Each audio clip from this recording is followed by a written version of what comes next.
Le jour J, enfin, des élections américaines qu'on va savoir dans quelques jours, qui est le gagnant ou la gagnante. Une chose qui est certaine, c'est que c'est deux perdants. On va parler de ça. Herbie Moreau qui est décédé, on va jaser de ça. Il y a une île dans les Caraïbes qui adore, mais vous n'avez aucune idée comment elle adore l'intelligence artificielle et je vais vous dire pourquoi. Gabriel Nadeau-Dubois s'en va en congé parental. Le 5 novembre 1994, il y a une élection dans Ville-Marie. Je vais vous dire qui contre qui. Les médecins devront commencer au public avant. Est-ce que je suis pour ou contre ça? On va jaser de ça. La SAQ encore en grève. Est-ce qu'on a trop d'actions à la bourse? Question se pose. Je vais vous montrer un graphique intéressant. Burberry qui sera peut-être acheté par Montclair. J'aime beaucoup un produit. Je vais vous montrer l'action. Est-ce que j'aime autant l'action que le produit? On va parler de ça. Est-ce que vous aimez votre prénom? Posez-vous la question. On va répondre ça tantôt.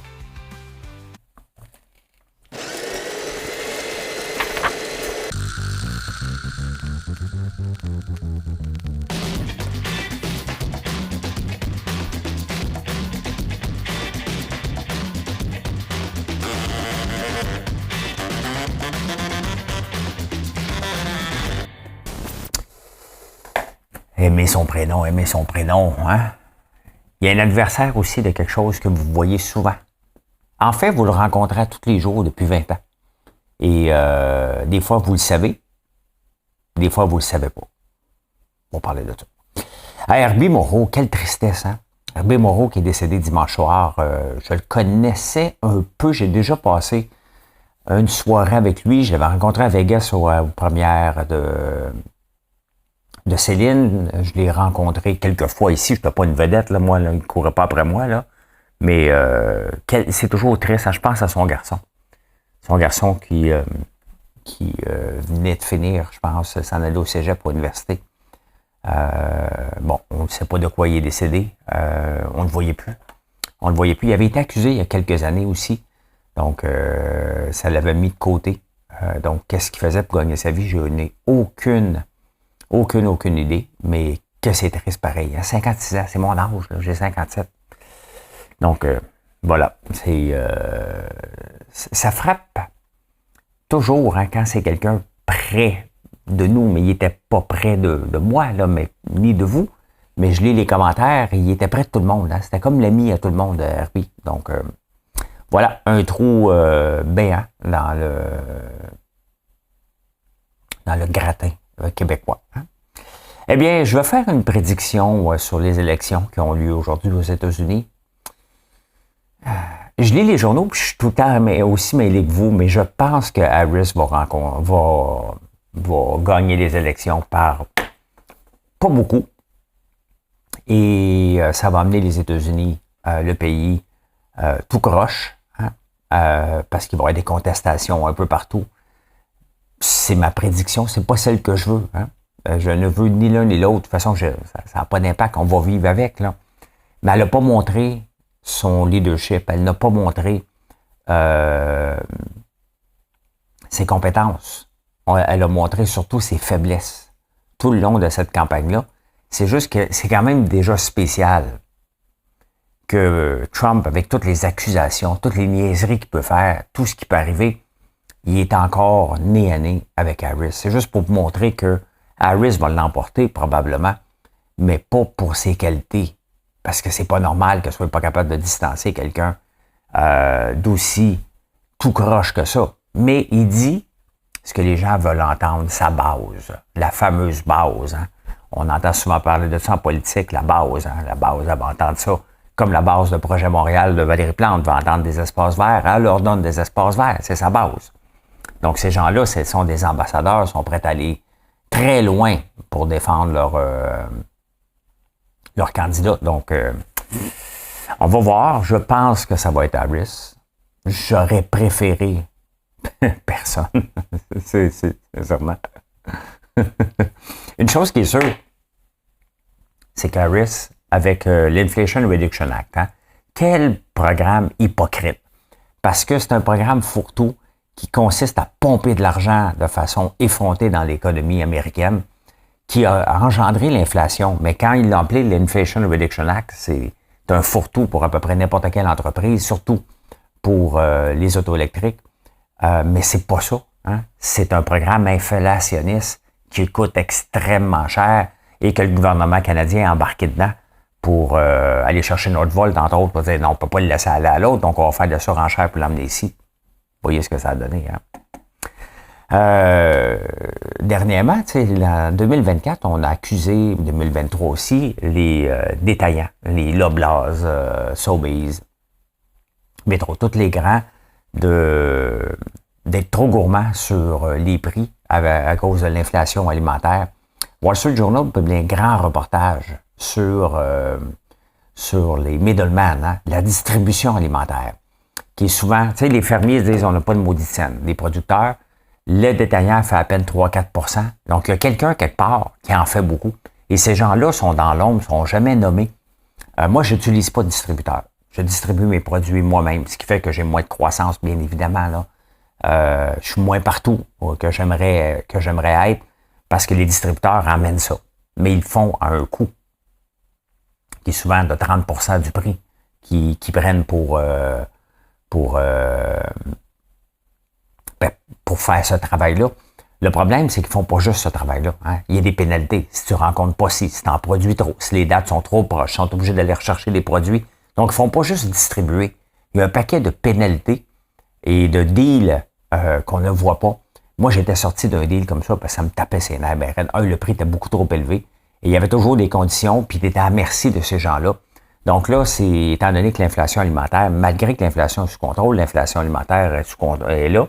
Donc, aux États-Unis, ils partent après ces groupes de distribution-là maintenant, qui sont dans l'ombre, ils ont le droit de faire ce qu'ils veulent. Hein?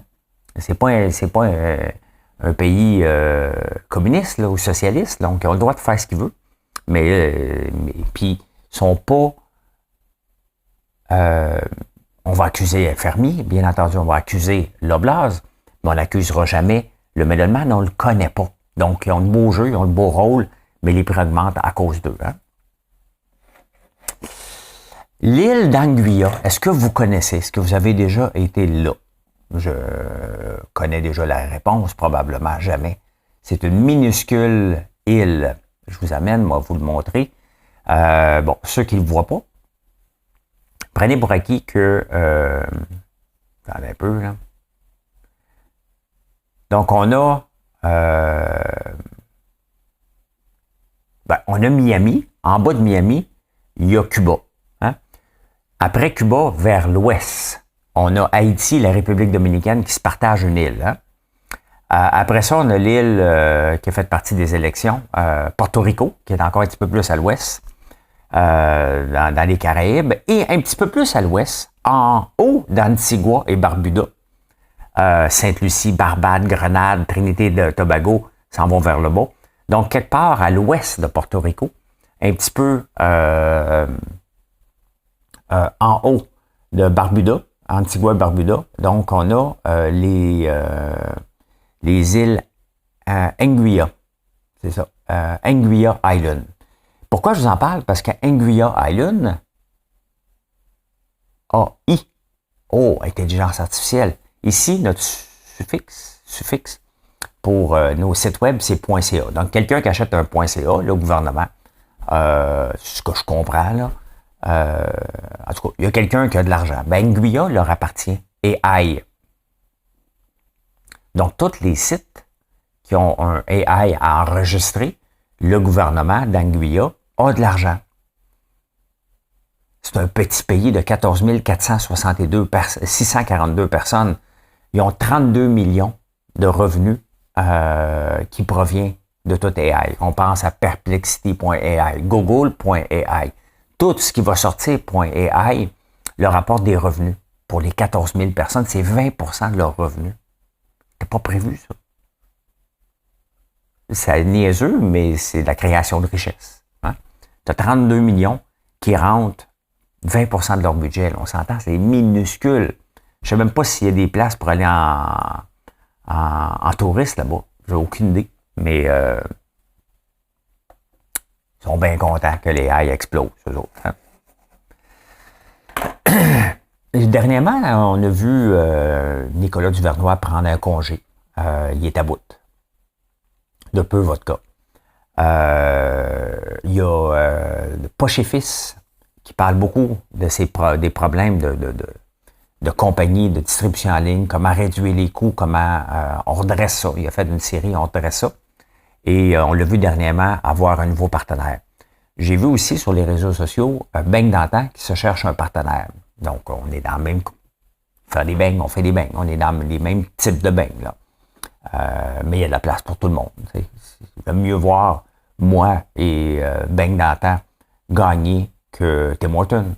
Hein? Bon, c'est bien évident. Beignes aux patates et à l'érable, as-tu déjà goûté? Non? Ben, tu vois, c'est bon, tabarnouche. Un sac n'est pas suffisant. Donc, FDB de Poche et Fils qui s'en va en congé paternité. Là, c'est Gabriel Nadeau-Dubois qui part en congé de maternité. Je me demande comment ils font, hein, ces gens-là, pour décrocher de leur compagnie. Gabriel Nadeau-Dubois, on s'entend, c'est Québec solidaire. Là. Ben, on va voir beaucoup Ruba Gazal dans les prochains mois. Il va partir jusqu'au mois de mars. Pour la politique, même à ça, c'est des métiers qui s'accordent moins bien avec le congé parental. Donc, surtout pour des petites entreprises. Donc, j'ai hâte de voir comment ça... Pas hâte de voir, mais surtout pour les entrepreneurs qui se mettent de côté. Bon, je m'étais mis de côté pendant que j'étais à Big Brother, là. Hein? Mais j'ai déjà une bonne équipe quand j'avais été à Big Brother. Et c'était la pandémie, c'était un autre contexte. Et j'étais dans votre face. Parce qu'un coup que ces gens-là se tassent, ils ne sont plus là. Donc, hein, loin des yeux, loin du cœur, ben, c'est la même chose dans le commerce en ligne, dans le commerce de nos produits. Faut faire, imaginez-vous Olivier Primo qui est plus derrière Beach Everyday pendant un bout, ben, je pense pas que ça va lever autant.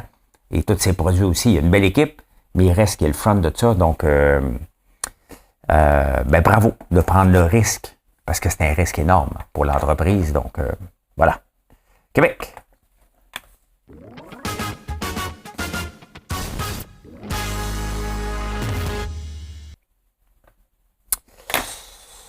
Québec veut forcer les médecins à pratiquer au public avant d'aller pratiquer au privé. Tu sais, quand un système ne marche pas, là, puis que tu ne veux pas attaquer le cœur du système, qui est le cœur du système, c'est tout la non-paperasse, toute l'infrastructure autour d'une infirmière puis du patient. Si on part du patient, infirmière, préposé aux bénéficiaires, médecin, et après ça, toute la patente autour de ça, on ne va pas y toucher. Les syndicats disent non. Donc, toute la patente, on n'est pas capable de toucher. Revoir les processus, revoir un paquet d'affaires qui fait que là, on dit OK, parfait, bon, on manque encore de médecins. Donc, on va forcer les médecins qui terminent l'école à aller au public pour quelques années avant d'aller au privé. Est-ce que je suis pour ou contre? Ben, c'est de la gestion de l'offre. Et tout ce qui a rapport à la gestion de l'offre, je suis contre. Tu étudies et là, tu es pris. Donc, est-ce qu'on va voir de l'exode de certains cerveaux qui vont aller travailler en Ontario? Qu'est-ce qui empêche quelqu'un? Es-tu au Québec? Mettons tu travailles à Hull, puis à Gatineau, excusez-moi. Et t'es forcé, c'est pas la fin du monde, mais à travailler au public. Alors que tu voulais travailler, tu as fait ton cours parce que tu voulais travailler en clinique privée. Là, tu peux pas. Quelles sont les chances que tu ailles travailler à Ottawa dans une clinique privée? Est-ce que c'est de 120%? La réponse est oui. C'est plus compliqué si tu habites Québec. Tu veux le faire en Ontario. Tu déménages, il faut que tu changes. Mais le gars qui habite à Gatineau, lui, il peut le faire. De façon assez facile. Il peut aller aux États-Unis. Il y a une pénurie de médecins partout. Donc, est-ce qu'on va perdre des cerveaux? Est-ce qu'on a réglé le problème? Non, on vient mettre encore un autre diachylon, hein, un autre plaster devant un système qui ne marche pas. Donc, on essaie de faire des patchs par-dessus des patchs sur des systèmes qui ne fonctionnent pas. Et il fait tout ce qu'il peut, Christian Dubé, parce qu'il voit bien que la machine est trop forte, le syndicat est trop fort, les conventions collectives sont trop bien ficelées, qu'il ne peut pas rien faire. Fait qu'il essaie de faire ce qu'il peut faire. C'est à peu près ça, là. J'ai hâte de voir, par contre, parce que c'est pas lui qui va être là dans 2 ans, là. Qui va prendre le relais de ça pour continuer à essayer de faire de quoi dans quelque chose qui est impossible à faire? Projet Montréal va être réélu. C'est le projet, le parti de Valérie Plante. Ils ont un gros meeting en fin de semaine. Et encore là, tout pour dire que la mairesse est bonne, puis qu'ils ont fait un travail exceptionnel, puis ils vont continuer à en faire un. Ils sont en guerre à l'auto. Et ça, elles disent pas les pistes cyclables, le problème, c'est qu'il y a trop d'autos. Les autos augmentent. Ben, il faut comprendre pourquoi que les autos augmentent. Hein? S'il n'y a pas de place pour vivre en ville, parce qu'on dit non à des permis, est-ce que les gens vont se déplacer en banlieue? Réponse? Oui, ben bravo. Hein? C'est un morceau de robot. Hein? Ben oui, les gens vont se déplacer. Puis une fois de temps en temps, il faut qu'ils viennent à Montréal. Donc, ils vont venir comment? Ils vont partir de Saint-Jérôme en autobus. En train, ça va prendre 8 heures. Ils prennent leur auto. Ça vient en ville. Faire une journée au bureau. Venir faire des commissions. On veut les avoir. Les gens des banlieues qui viennent dépenser en ville. C'est bon pour l'économie. Ils sont dans le trafic. En même temps, ben, on ne veut pas que les quartiers ne servent de raccourci pour aller travailler. Ouais. Moi, je suis totalement contre ça. Quand je reviens de nager, le mardi puis jeudi, là, je vais nager au collège Antique. Et quand je reviens, je prends Waze, il me fait passer par des rues purement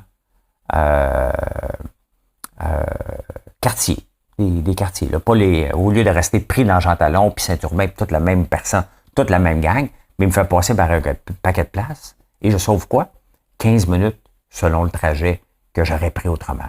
Est-ce qu'on veut ça? Ben oui, on veut ça. Et depuis quand que les rues appartiennent aux gens qui habitent sur cette rue-là? Non. On paye des taxes, on a le droit d'être partout sur toutes les rues, on n'a pas demandé la permission pour aller sur une rue versus une autre rue. Et ça nous permet d'avancer plus vite, d'aller du point A au point B le plus rapidement possible. La réponse est oui. Les gens je reviendrai pas nager en vélo le matin, là. Un moment donné, il faut que je me rende chez nous, là. Je vais faire mon exercice, puis c'est bien correct. Puis ça me tente pas de faire du vélo l'hiver, moi. Ça me tente pas. Quand je m'entraînais pour le triathlon, je le faisais, là. Mais pour me déplacer, juste pour me déplacer, ça me tente pas. Donc, eux autres, ils font la guerre à l'auto. Et c'est pas comme ça que tu gagnes la guerre à l'auto. Tu gagnes la guerre à l'auto en ayant un transport collectif efficace. Transport collectif, il n'est pas efficace. Une journaliste dans le Journal de Montréal en parle justement. Il est encore en panne 2 fois en fin de semaine. Elle dit, j'aimerais ça que François Legault vienne faire un tour dans le métro pour voir comment c'est sous-financé puis comment on a besoin d'argent. Non, c'est pas sous-financé. C'est juste très mal géré. Ne l'oublions jamais. Avant de parler du sous-financement du transport collectif, là, regardons la gestion. 3 sociétés de transport, 3 VP Communication, c'est de l'argent qui ne sert à rien. Des systèmes de paiement, on a des gens qui travaillent pour collecter l'argent, ramasser l'argent, compter l'argent, faire des systèmes de paiement à 135 millions, faire un garage à 1 milliard. C'est toute la mauvaise gestion. Mais ça commence avec la tête du CA, qui est un croupier. Donc, François Legault n'a pas à aller prendre le métro pour comprendre que ça va mal. Il devrait le mettre en tutelle pour dire, regarde, votre gestion, c'est de la merde. Vous n'avez pas la compétence pour gérer ça, puis on va vous mettre quelqu'un pour gérer en ce moment. C'est ça, la réponse au transport collectif. Si on veut que ça s'améliore, ça fait trop d'années que c'est un élu qui va à la tête du CA. C'est inacceptable.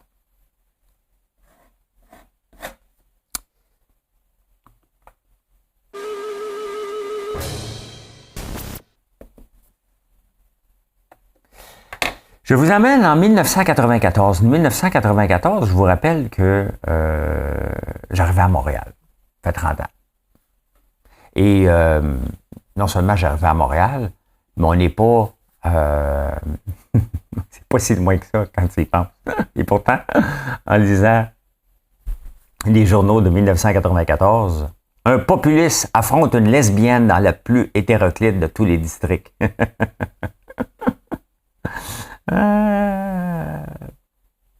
C'était Samy Fercio qui avait gagné contre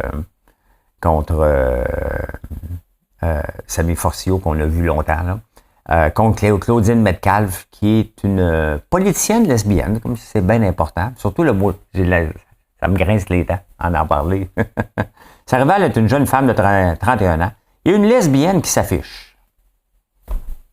du parti des couleurs RCM pour la première fois dans le passé. Elle était directrice du centre communautaire des gays lesbiennes, fondée une revue gay pour femmes titrée Gazelle est distribuée partout au Québec. Voilà. Ça me fait rire. C'est ça. Je le dis, puis je suis pas bien avec ce mot-là. Hein? On est rendu ailleurs. Là, alors, en finance.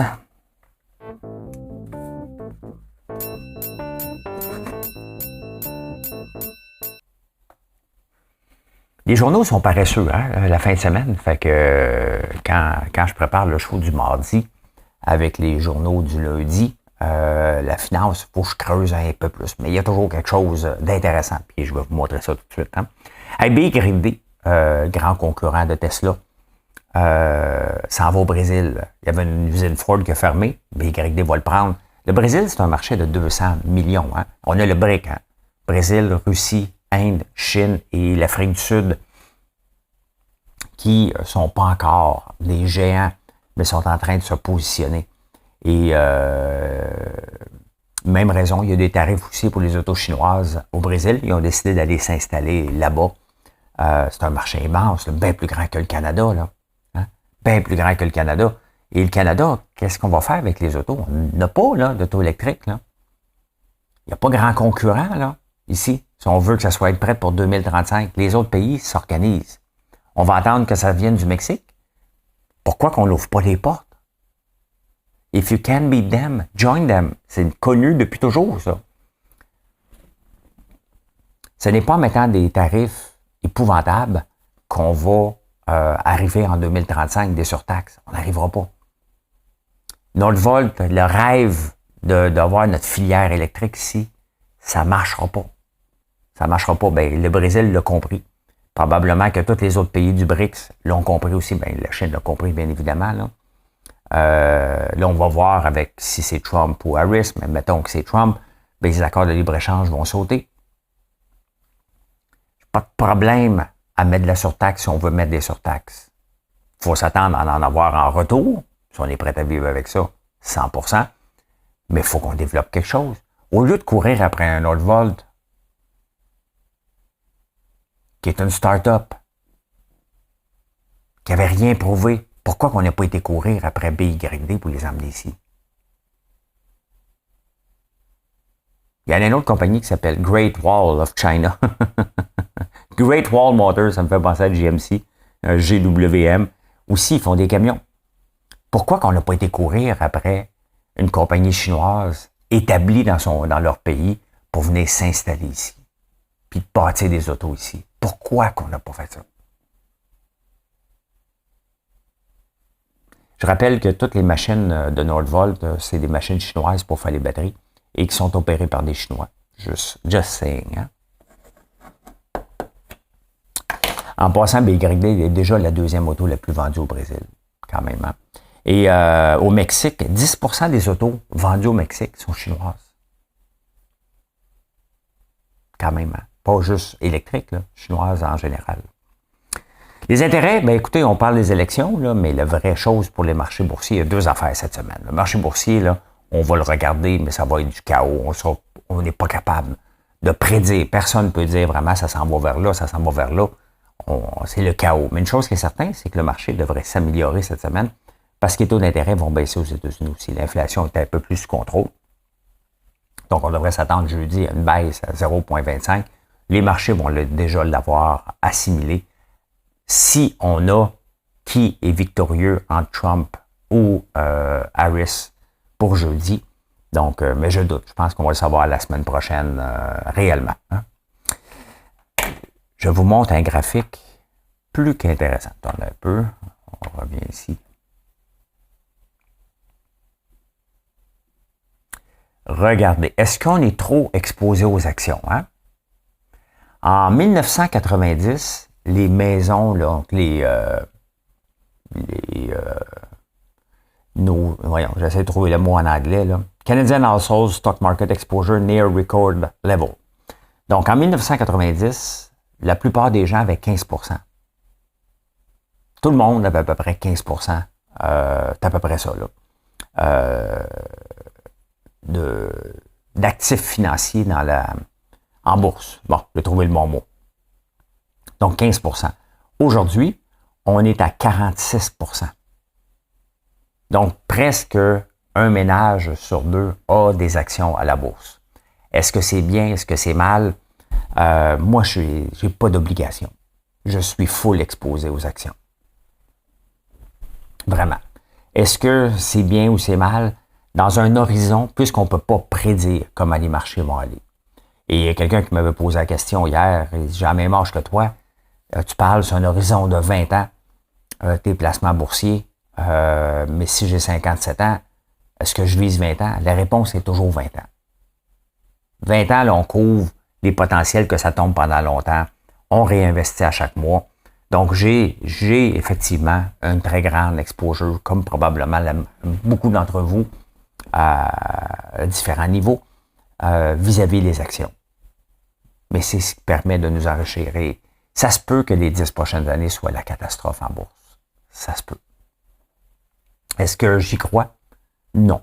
Mais ça ne veut pas dire parce que j'y crois pas que ça n'arrivera pas. J'ai pas de boule de cristal. On ne le sait pas. Mais une chose qui est certaine, qui est très risquée et qui est fatigante en ce moment, c'est l'endettement. On est trop endetté au Canada, aux États-Unis, en France, un peu partout. Et à un moment donné, il faut la payer, la facture. Et quand on paye cette facture-là, ben on arrête d'aider. On coupe un peu partout. Et ça crée du chômage.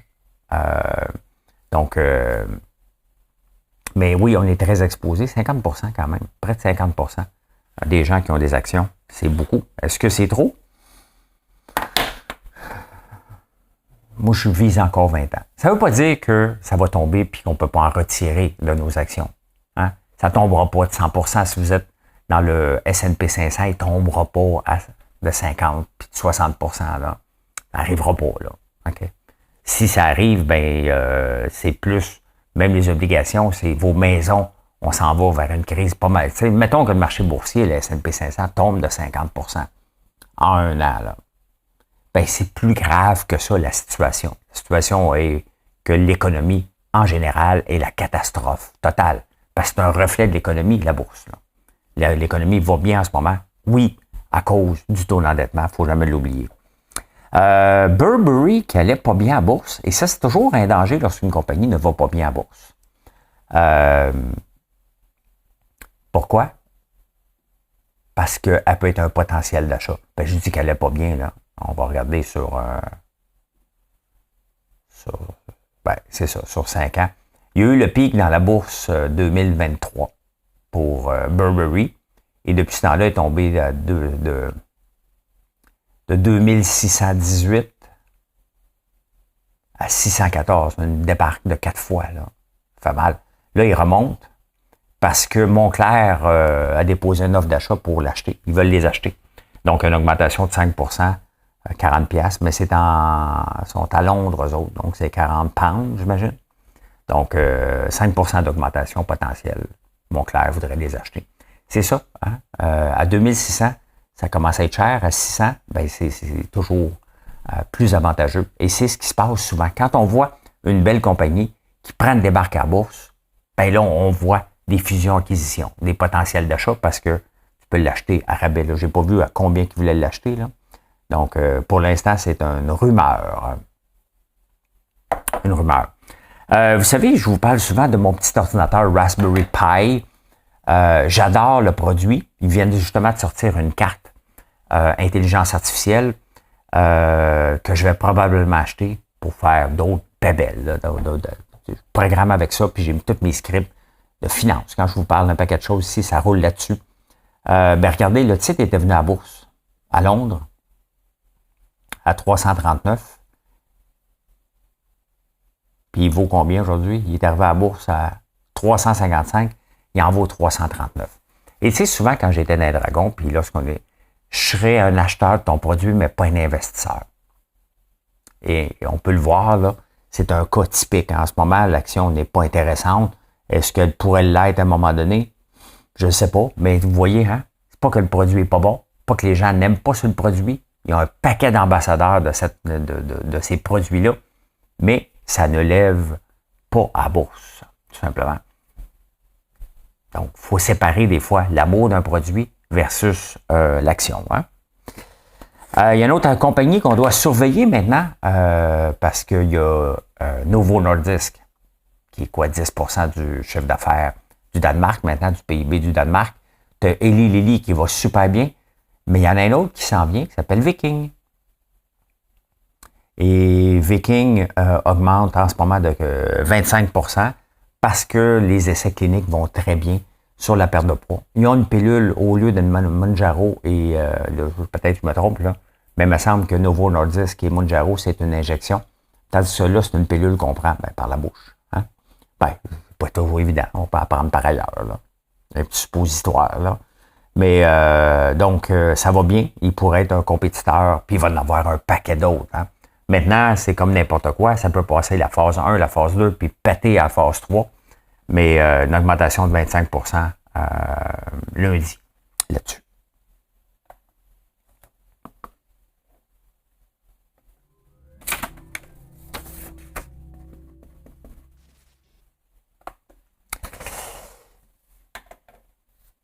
Le sucre, une étude sérieuse a analysé le sucre, parce que là, on vient de finir l'Halloween. Hein?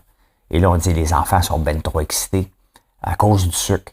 Ben, il y a une étude qui vient de sortir, c'est qu'à un moment donné, notre taux, si on n'a pas le diabète, éliminons le fait si on a le diabète, mais si on n'a pas le diabète, notre taux de sucre reste toujours stable dans le corps. On va l'éliminer. Et notre cerveau a besoin de sucre. Hein? C'est pour ça que le sirop d'érable a été reconnu d'ailleurs étant très très bon. Le cerveau se nourrit de glucose. Donc, si on coupe de glucose, il va être moins efficace un peu. Mais c'est pas le sucre qui est l'ennemi numéro un. Oui, c'est l'ennemi numéro un, on s'entend. Mais c'est pas le sucre qui rend les enfants surexcités. Parce que l'étude a regardé et a dit, attends un peu, il y a autre chose. Quand on prend du sucre, normalement, c'est une fête. Halloween, Noël, hein? La fête d'un ami, un repas au restaurant. Bref, on célèbre souvent quelque chose quand on prend du sucre. Et c'est l'événement autour qui amène l'excitation. Donc, je trouve ça intéressant parce qu'ils ont regardé le taux de sucre dans le sang de participants qui ont fait ça. Puis on dit, ben, il n'y a pas de lien en mangeant trop de sucre et l'excitation. Mais le contexte, par contre, l'Halloween, entre autres, je regarde, j'ai fait l'Halloween avec Marilyn et Gaël. Ben, Gaël était full excité. Là. C'est sûr qu'il a mal dormi après. Il avait pris du sucre, mais c'est pas l'élément numéro un. Hein? Hey, je vous ai dit tantôt qu'il y a quelque chose que vous côtoyez chaque jour puis vous ne le savez pas, mais il y a 20 ans. Pas aujourd'hui, là, 20 ans en ce moment, le Botox. Je pensais, moi, que c'était depuis tout le temps, là. Ben non, ça a juste 20 ans. Juste 20 ans, quand même, hein? Pas beaucoup. Pas beaucoup. Et finalement, 12% des gens n'aiment pas leur prénom. Les pires, j'ai pas les noms en français, là, mais les pires, les plus détestés, c'est Gary et Tracy en anglais.